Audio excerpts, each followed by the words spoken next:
Boost your English listening skills. Hello, my friend. Good to see you. How are you? Great. So listen, today I'm going to give you lots of ideas about how to practice speaking English when you are alone at home. Home Alone sounds like a film. Are you ready? Let's do it. Hello. And if you don't know me, my name is Ariel. I run the Ariel Speaking Academy and the YouTube channel Bookish English. So listen, today we're going to be looking at how to practice speaking English when you are alone at home. It's not so easy for many people, right? Because maybe you don't have any native English speakers in your city. Maybe there are no tourists that you can go and harass.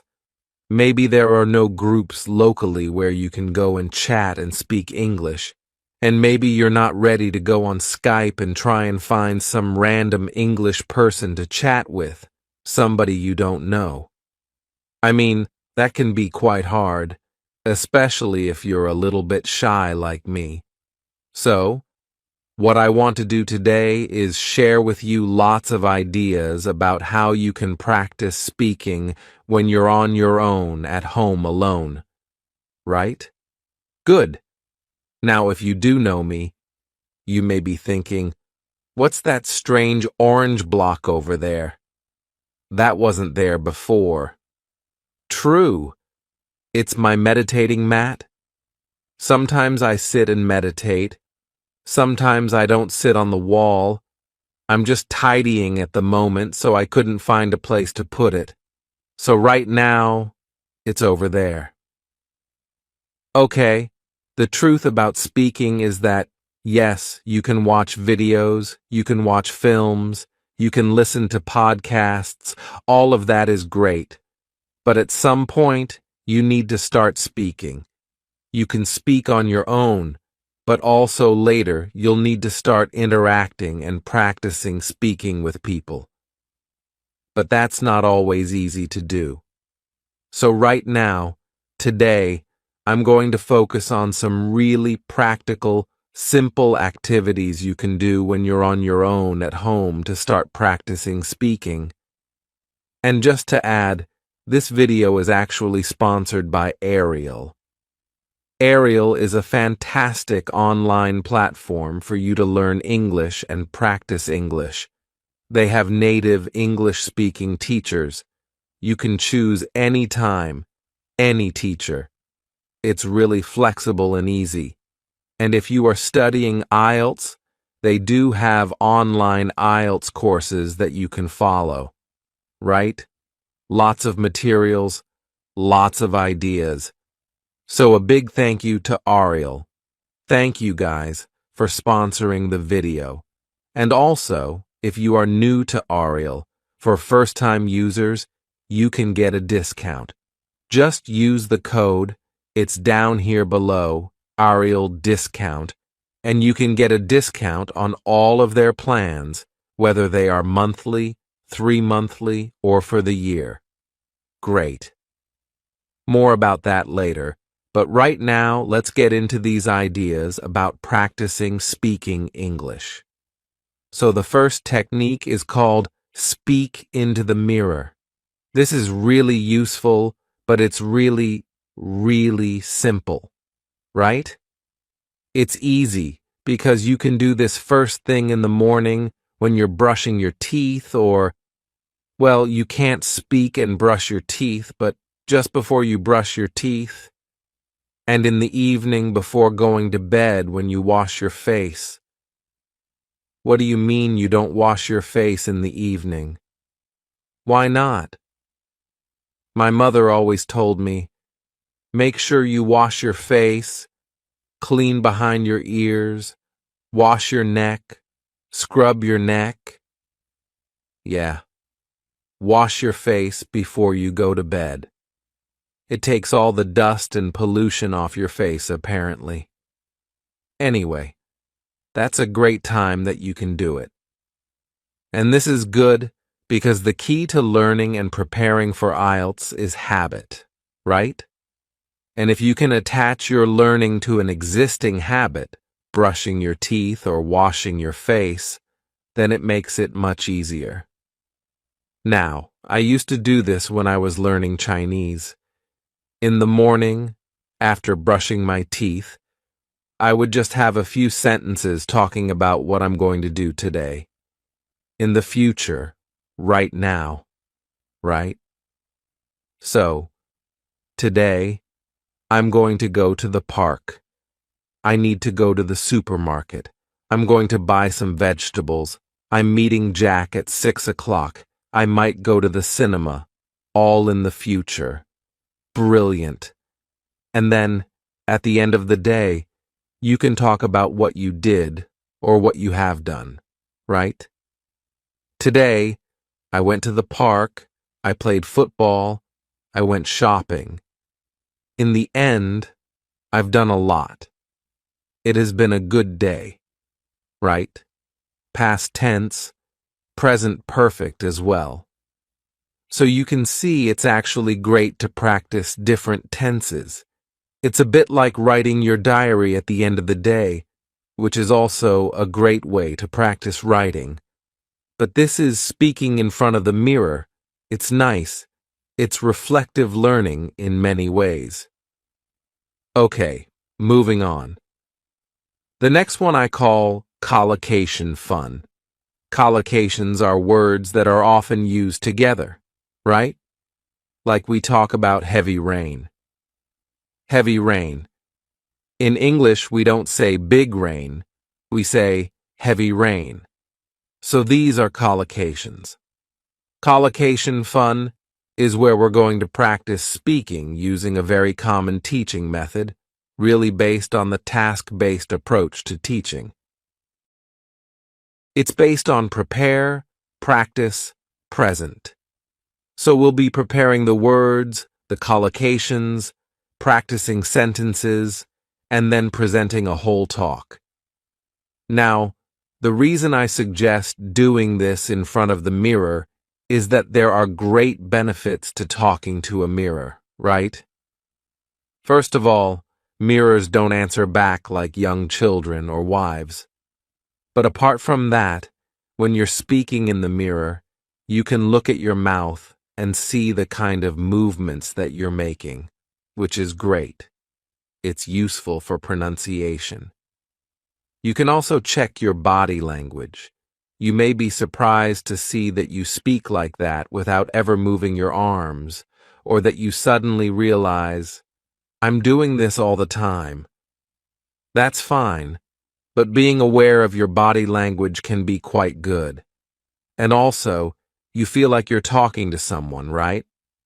Many people I know, and this happened to me, practiced for a long time with a book, and when I went to speak to somebody in the foreign language, it was like a shock seeing this face in front of me. Oh my God. But practicing with the mirror, you've got used to a face in front of you, right? So it does help. So let's look then. Prepare, practice, and present. Preparing. What I suggest you do here is take a topic. A recent topic we were studying in the live lessons was science, right? And then get some collocations. You can use your course book if you want. You can get onto the internet. You can go to this rather nifty little website, this one called Ariel Speaking Academy. And in here, right, you have got free live lessons. You can go through to the free live lessons, and there is a recent one on science, so you can just download, right? Download the document. Yeah, we want to download that. And then find in there all the collocations. Look, you've got the notes here. And here, you've got collocations, you've got idioms, you've got loads of stuff. And what I would do is I would take maybe 6 or 7 collocations or idioms like exact science. It's not rocket science. To be on the same wavelength. And that's the preparation, right? That's step 1. Step 2 is, in front of the mirror, just make a sentence with it. right? Exact science. Well, parenting, bringing up children, is not an exact science. Cooking is not an exact science. Frying an egg? It's not rocket science. It's actually quite easy, right? And then I'm just practicing sentences here. And then, in the end, after practice, present. I take one of the old Part 2 questions around science. Maybe something like, describe an area of science you're interested in, and then start to talk about it for maybe a minute, and trying, if possible, to use some of these phrases and sentences, right? So you may say something like this. Describe an area of science you're interested in. Well, okay. I guess an area I'm interested in actually is cooking. And I know it's not an exact science, but I guess it's a branch of science. A branch of food science, maybe, right? And I am interested in the science behind cooking. I think it's very interesting. I know with cooking, when you heat things up, they change. And when you mix different things like sugar and vinegar, you get different levels of acidity and chemical reactions happen. So I think it's really interesting, right? I think chefs and scientists are really on the same wavelength because they're trying to experiment and discover new things, whether it's cooking or new dishes, things like that. I know cooking isn't rocket science, but I am interested in how it works. And so yes, although it's not a hard science, I think it's an interesting area of science for me. So you can see what I'm doing here is not giving a perfect Part 2 answer. I'm just trying to activate and practice some of these expressions that I've been learning. And that's it, really. So that's it. It's great, because that preparing the collocations, practicing the sentences, and then presenting a talk is a really tried and tested method. Do it in front of the mirror. It's great. You get everything. You get the contact with somebody, but you can see yourself. You can monitor yourself. It's really, really effective. Collocation fun? Great. I want to go and do it. It sounds like so much fun. I'm going to do it again right now. I'll be back in a moment. Next up is, practice with short audios. Now, I am a big fan of extensive listening, right? Listening to podcasts and films. That's great. But when it comes to speaking, I think short audios are much better. They are bite-sized chunks. They're easy to use, and your concentration is shorter for shorter periods of time. You can work with, for example, recorded IELTS sample answers. There are many websites that have those. Not written, it must be recorded, right? You want to listen and then speak. There's a tool that I've talked about in the past to many of the students here.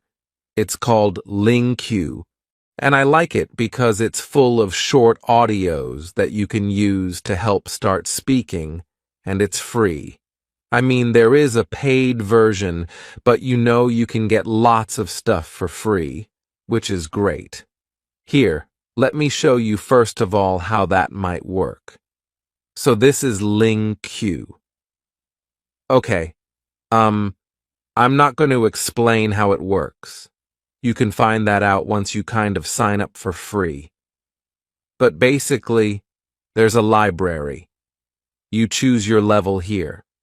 So let's say I'm going to go intermediate, and you can choose down here different audios to listen to.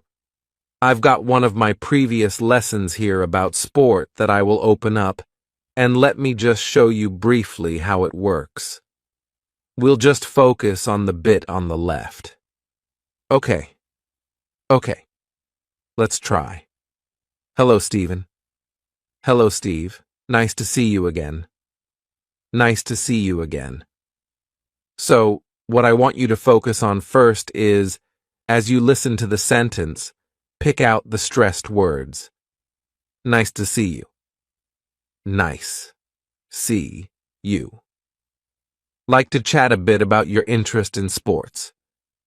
Chat, interest, sports. So I'm just repeating the stressed words. To the interest of sports, sure. You lived in Japan for quite a few years, I think. That's lived Japan, years, I think. Right. About 9 years. 9 years. Okay, so you can see I'm just doing the word stress. And also, you can pick out chunks or phrases that you like or that sound interesting. Years, and I think you lived in different cities. That's right. I lived in Sendai for 4 years, which is a little bit north of Tokyo. A little bit north, that's interesting. Which is a little bit north, right? Not in the north, not located in the north, is a little bit north of. Nice. Tokyo for 4 years and then 1 year down south in Shikoku. Down south. Interesting. Not in the south. Down south. Okay. And did you play any sports when you were in Japan? A little bit. A little bit. I love that. A little bit. Played a little bit of soccer. I played a little bit of soccer. A little bit of soccer. Isn't that great? So you can see I'm picking out either the stressed words or little phrases or chunks that I like. And this is really helping us listen and prepare for speaking. Next, what you'll do after you've finished, if you want, you can check the tape script as you listen again. That's fine. But at the end, what I would like you to try and do is try to repeat the audio or the lesson, giving a summary. So, repeating it with your words. Not reading, not listening. In fact, you can just close that, focus on your own words, right? Oops. And then, after you've done that and you've done a bit of practice, you could then try to retell the lesson or the story and record yourself. If you're not sure, you can use your mobile apps to record your voice. There's Vocaroo, which is also a very simple online voice recorder. And recording yourself is great, because it puts pressure on you, and that, my friend, is good. Also, you can then, once you've listened back, go and compare to the original lesson or story with the tape script and see if it's different. Did you make a mistake? Instead of saying a little bit of football, did you say a little bit football? Or did you use different collocations, right? Instead of individualized sports, did you say personal sports? Something different? That noticing again puts pressure on you, which is great, and it also helps you notice. Noticing language is a kind of feedback which is essential to improve. So that's it. Practice with short audios. Right. The next one is really fun, and it's about imitating your favorite English-speaking actor or actress. Okay, so here, when you watch a film in English, take some of the actors that you really like and pretend to be them, right? So you're copying their body language, their gestures, their facial expressions, their accent, their voice, their words. You're copying everything. Why does this work? Because it's all about identity. A key part of language learning is your identity as an English speaker. And as students, we often have a mask, or we can create a mask that we hide behind when we speak a foreign language. And this can be very, very helpful to reduce anxiety or stress, especially if you're shy and you're embarrassed of mistakes and of not speaking correctly. When you have this mask to hide behind, it doesn't matter because you're being somebody else. And it's great fun to do this with actors and actresses. Is that actresses? Actresses that you like. Let me show you a very, very simple example. There's a great actor called Rowan Atkinson. You may know him for Mr. Bean, but he plays a myriad of characters, and one of the recent ones is Johnny English. Right? Let's have a look at Johnny English. He's the key to this. I'm not sure. Let me clear up the uncertainty for you. You haven't. Right? So it's that taking the character, trying to do the voice and the whole body, and you become that character. And you become that character. And you can do that when you're practicing speaking on your own. Right? You probably don't want to do it when you're out and about at the shops or speaking to foreign people. Hello! They think you're Johnny English. They think you're mad. But when you're having fun at home, it can be a great way to practice. So that's it. Imitate your favorite English-speaking actor. The next one is to send audio messages. Right? Now, when you're using, if you're using Facebook, WhatsApp, other social medias that have a chat facility, often we send text messages. You probably send them in your own language, but you could think about sending them in English, right? And go a step further. Send an audio message rather than a written message, because that will be practicing your English. Okay? You can do this if you have some friends who maybe speak English or family members. You can have a bit of fun with them practicing sending messages to each other in English or any other language, right? I mean, we do this sometimes. It can be quite fun to do.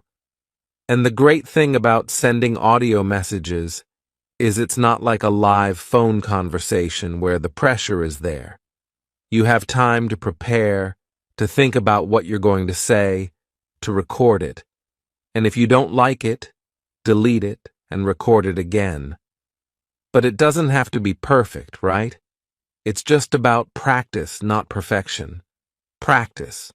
So sending audio messages is a great way to do it. Next up, imitate the English foreigner. Now, I'm sure most people can imagine or know how English people speak your language, right? If you've got tourists or you've met people from other countries who speak your language, how do the English people speak your language, right? Take that sound, that accent, and start to use it. So, for example, let's imagine I'm Spanish. Hola, español, Miguel, for example, right? And I'm thinking, so how do English people speak Spanish? They don't speak perfectly. Hola, soy Miguel. They speak with an English accent, right? Hola, ¿qué tal? Estoy muy bien, gracias. So the Spanish person would try and speak Spanish with the English accent. Hola, yo estoy muy bien, ¿qué tal? Right? And then switch to English, but keep that accent. Hola, ¿qué tal? Yo estoy muy bien. Hello, how are you? I'm fine, thank you. Can you hear that? The same pronunciation and accent are easy to switch, and suddenly my English sounds English. It sounds great, right? That's it. I'm doing an example with Spanish, but you could do it with any other language, right? Think about how English people speak your language. Speak your language with that accent, and then switch to English, keeping that British accent, or English accent, or American accent. It really can be quite useful and fun to boot. Great. Now the next idea is shadowing. Of course, a shadow, right? If the sun is shining down on the floor behind you, you have a shape the same as you, right? Dark. That's your shadow. The sun leaves a shadow, you leave a shadow. And to shadow someone is to follow somebody. So if I shadow you, it means I'm following you. Sometimes detectives will shadow suspicious people, right? Now in language, when we shadow somebody, it can be just to repeat them, but you're very close behind them, right? Remember, wherever you go, your shadow follows very closely. So here, the thing to do is to find a short audio and to listen for maybe a minute and to repeat almost on top of the voice, but maybe a fraction of a second behind them. So you're just behind them, but you are really following them very, very closely. Do not wait for the sentence to finish and then repeat. This is different. This is being really close behind them, and it forces you to pick up on word stress and intonation. And if you focus on those two things, it really can help build up that speaking skill. Word stress and intonation. Let me kind of demonstrate. So we've taken from Culips a little audio. First of all, I recommend you listen to the minute completely so you've got an idea of what it's about, and I've already done that because I'm well prepared. And then the second time, you listen and shadow. Let me show you how close we are behind it. I'm going to use my phone so you can hear properly. So, Jeremy, let's get into it. Talk about how to talk about pots. Talk about how to talk about movies and music and the kind of artwork that enriches our lives. This topic was suggested to us by one of our listeners, and she sends us an email which I will... Okay, I think you get the idea, right? So it's different from wait, listen, and repeat. It's shadowing, following closely. At first, it's very hard, but the more you do it, the more you'll be noticing word stress, intonation, even accent. I noticed I was picking up a Canadian accent. A boat. It's all a boat, right? That is shadowing. Let's move on. So we've had shadowing, right? Now we're going to look at responding. What is responding? Well, put very, very simply, responding is you hear a question, you get an idea, you give an answer, you respond. The biggest problem students have is that they practice. They take a question, they know the question, they've prepared it, and they practice giving answers. Right? What happens in the exam? Well, surprise, surprise. In part 3, you get strange questions you weren't ready for. What do you think of globalization? And what do you do? Well, first of all, have something to say about globalization, right? Make sure you've done a bit of research on the topics. Get some ideas. If you don't know, you can always say, "Oh, I haven't thought about that. Let me see," right? Use a time filler to gain time. But the most important thing is that in your practice, as well as looking at these topics, right? You need to practice responding. Because in part 3 in the exam, the biggest problem students tell me is they don't have an idea. I didn't know what to say. I wasn't expecting that. I just couldn't get my ideas out and speak. So you need to practice responding. Where you hear a question, you've got no idea what it is. You get an idea quickly, and you answer, right? It's a bit of pressure. But as I mentioned before, a bit of pressure is good in your practice. Now, you can do this if you have a speaking partner really effectively, right? So, what you do is one of you says, "I'm going to bring into our next session 5 questions, and you don't know what they are." And the other person does the same.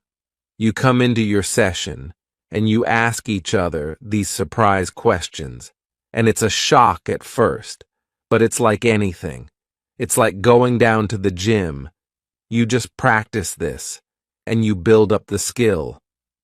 If you haven't got a speaking partner, you can do a bit of practice on my YouTube channel, right? If you know my YouTube channel, right? Bookish English, hidden away in the playlists. Go on the playlists. There's lots here that you've probably never seen. And at the very bottom, you'll see two called Responding, right? Responding Cities, Part 1 and Part 3. And what I've done here is I've recorded several questions with a gap for you to answer, and then the next question. So if you go into, for example, the Part 1, and you press the shuffle button, the questions come at you in a random order, and it works a bit like this.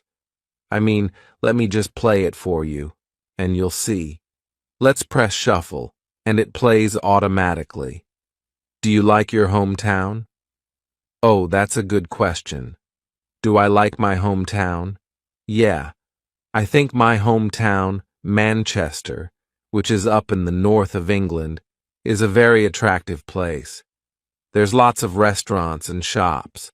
It does attract quite a few tourists as well, and they often come in to see the industrial landscape or the football pitches. We have a famous football team called Manchester United. Do Manchester tourists like to visit your hometown? Yeah. There are quite a lot of tourists who come to visit my hometown. So, you see what's happening, right? It's just automatically asking me the next question, and I practice responding because I don't know what the questions are, because it's shuffle random, so you can practice that. You can also make your own, right? Set up your own YouTube channel. Don't worry about people finding it. They rarely do. And you just put some questions up with a gap for the answer and then shuffle. And Bob's your uncle. Fantastic. That's it. The next suggestion is to describe what you are doing. And I know a lot of teachers suggest this as a way of thinking in English, right? So when you're out and about, maybe in the park, and you're seeing different things, you describe what you see. Now, I suggest you start with words, right?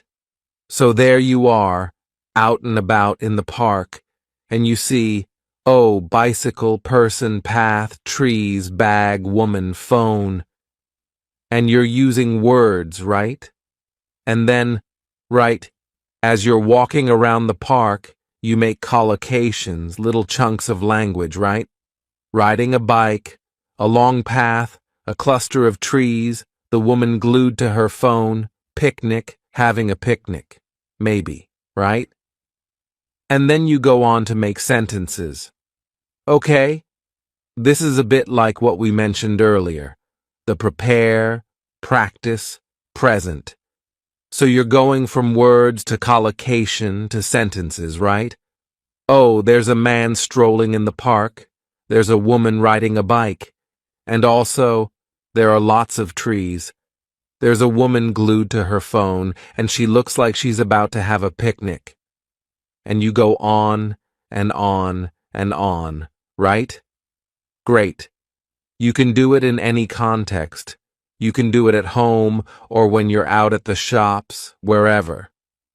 Now you may think, and you may say, yeah, but Ariel, you can't go around the streets talking to yourself. People will think you're mad. Well, yes and no, right? Nowadays, put these on, right? Nowadays, people walk around and they're on the phone and like, hello? Yeah, John? Yeah, I'm in the park, actually. Yeah, it's lovely.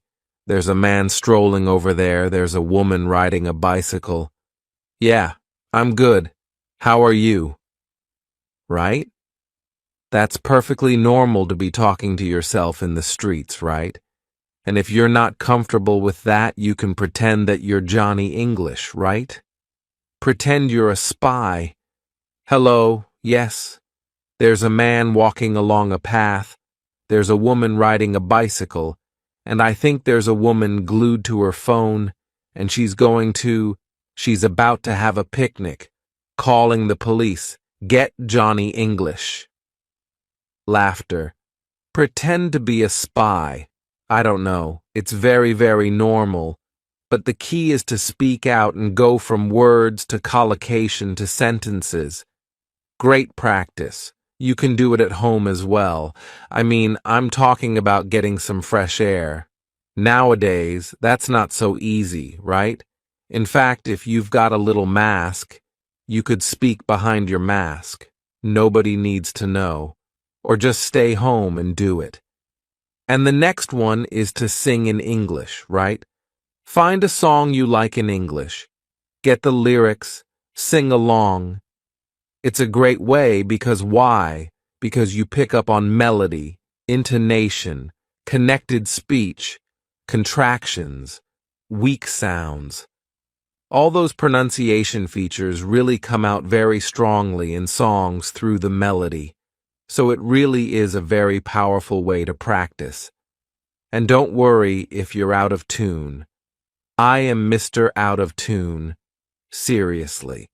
I just cannot hold a note or a tune at all. But that doesn't stop me from singing in the shower or anywhere because I enjoy it, right? So don't worry about that. Just practice. If you're not sure where to go, check out this website, Lyrics Training. Again, there's lots of stuff for free, and you can have a bit of fun with it. Let me show you briefly how it works. Lyricstraining.com. You can get it as an app, which is probably the best way to do it, but just to show you, I'll go to the web. You can choose any song on here. Most of them come from YouTube, I think.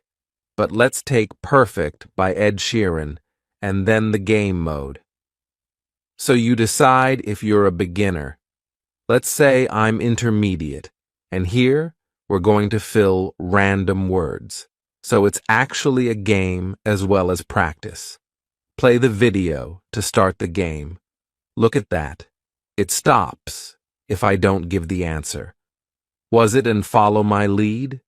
You get the idea. Have a bit of fun with it. So that's it. Go and sing a song.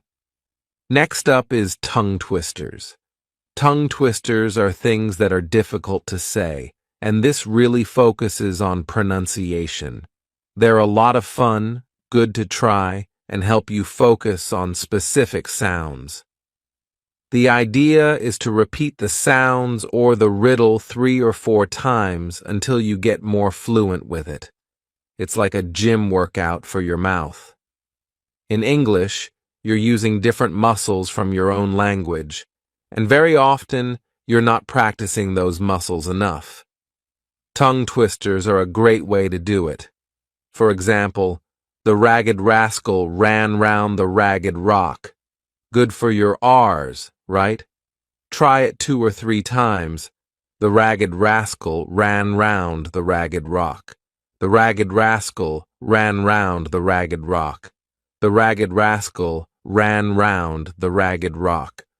Or, she sells seashells on the seashore. It's better if you don't read it, because then you're focusing on the right sounds.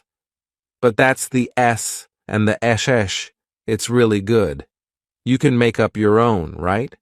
Find the consonants or the vowels that you struggle with. It's mainly consonants, actually. Peter Piper picked a peck of pickled pepper. You could just say, Peter picked a plump plum. Peter picked a plump plum. Make it up. Great way to practice. Really good for pronunciation. Next, practice idioms with Youglish. Now, Youglish is an amazing website. It's very simple to use. It's basically like YouTube, but with clips. You can take any phrase, and I think about idioms here. You input the idiom, and it gives you lots of video clips using that idiom. You just practice, so you can imitate the intonation, the sound, and get some context for the idiom, which always helps, right? It's a really effective way to do it. Let's have a look at how it works. You put in a word or an expression. Let's take, for example, an idiom.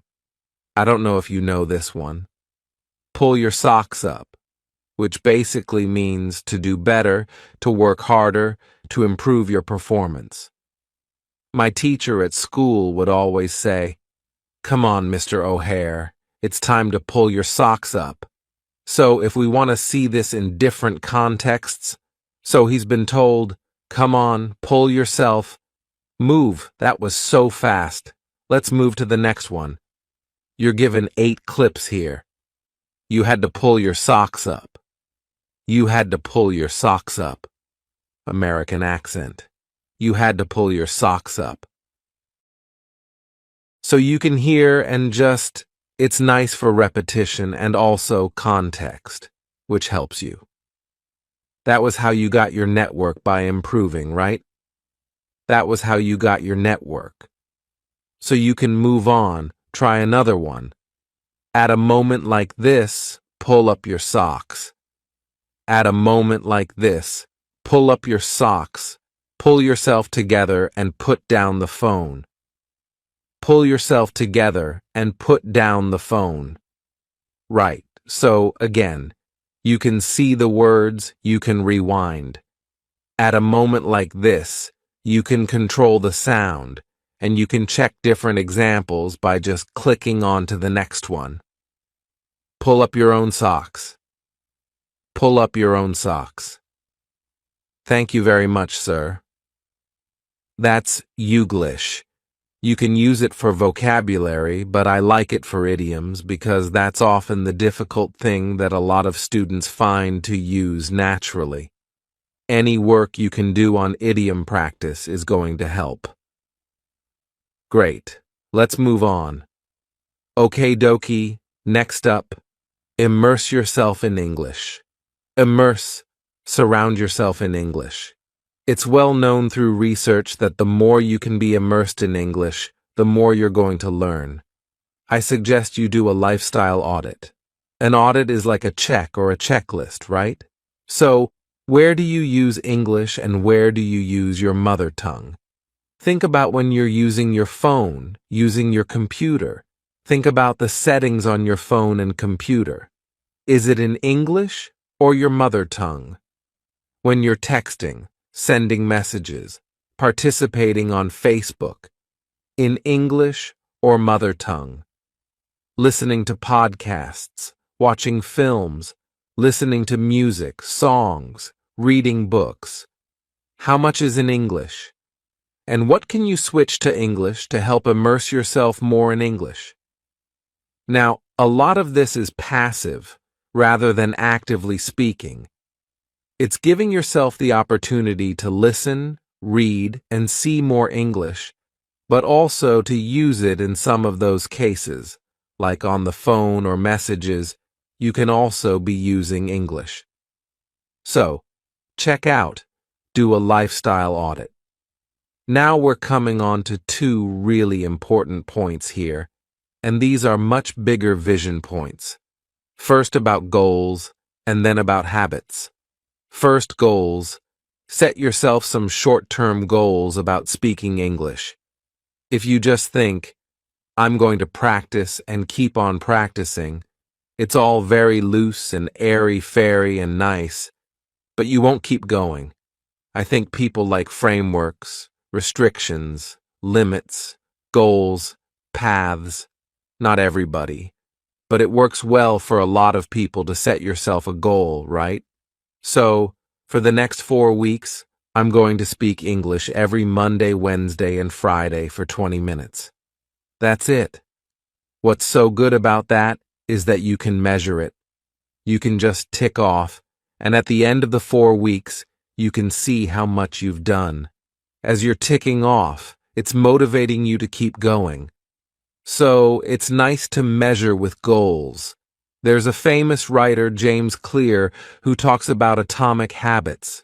He talks about breaking down goals into smaller goals, and I think it's really important.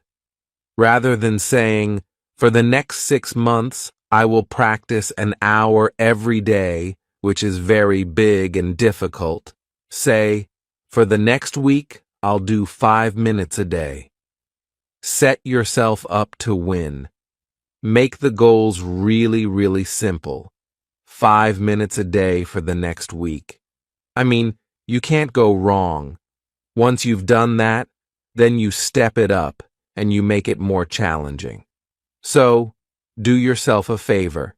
Set yourself up to win. And on the point of goals, there's going to be a day where you're just too tired and fed up, and you don't want to do it, right? There's a little trick which is called the 1-minute trick. So you're thinking, today, I've said I'm going to speak for 10 minutes, but I just can't. Oh, I've got the baby screaming. I've got to prepare dinner. I've got this to do and that to do. I just can't do it. The 1-minute trick is you say to yourself, okay, I'm just going to take 1 minute to practice. So, instead of 10 today, I do 1 minute. But I don't stop. I don't say, I'm not going to do it. I still do it, but just 1 minute. Try that. What often happens is after a minute, once you've started, you think, I might as well do another couple of minutes now that I've started. And actually, you often end up doing 10. But the 1-minute trick is really powerful, so check it out. Next, habits. If possible, when you've got your goals and your speaking practice, try and do it in the same place at the same time every day. It helps build a habit. Also, if you have a cue, that is the same that indicates, I'm going to do it. The cue could be a time, right? 11 o'clock every morning, that's my English time. Boom. When I brush my teeth in the morning, remember, in front of the mirror, that's my English time. 2 minutes just speaking about what I'm going to do. Have that cue, same place, same time every day, makes it much easier. No, much easier. Classic native speaker mistake. So, that's all about habits. Finally, you thought we would never arrive at the end, right? The last piece of advice is to join a community because often when you're speaking alone, it can be a lonely experience. So, even though your practice is alone at home, having some kind of contact with the community, even if it's reading, writing, typing, can be very motivating. Even if you're not speaking, you can speak in my community. Some people record themselves, great, but you can practice at home on your own. Just having people you're sharing your learning with is very powerful. That is it. All of these are, I hope, interesting, useful, and great ideas for you. Great. So, there are lots of ideas there. I hope you can take some of these and start practicing speaking when you're at home alone. I think it's all a question of confidence, right? The more you speak, the more confident you get, and the more ready you are for your IELTS speaking test. Also, I hope if you practice these, you can be ready to move up to the next step because I do think it's also important to interact with people, and maybe this can help you get ready to find a speaking partner or speak with a friend in English, or even find a teacher where you can go and practice more and more. Whichever way you go, enjoy it and have fun with English as well. I'd like, finally, just to say a big thank you again to Ariel because if you are ready now for a teacher, Ariel is a great place to go. Online learning, you can choose which teacher you like, the topics you want to discuss, and when you want to practice. It's great, right? They can also record lessons. They have in-chat translations if you need it. It's really great value for money, so go and check it out, and you'll get a discount. Check out the details below for the first-time users. You can get a nice discount on their offer as well. Brilliant. So, listen, thank you very much for watching. If you've enjoyed the video, do like it, share it with others, Subscribe to the channel Bookish English, and that's it. I look forward to seeing you very soon.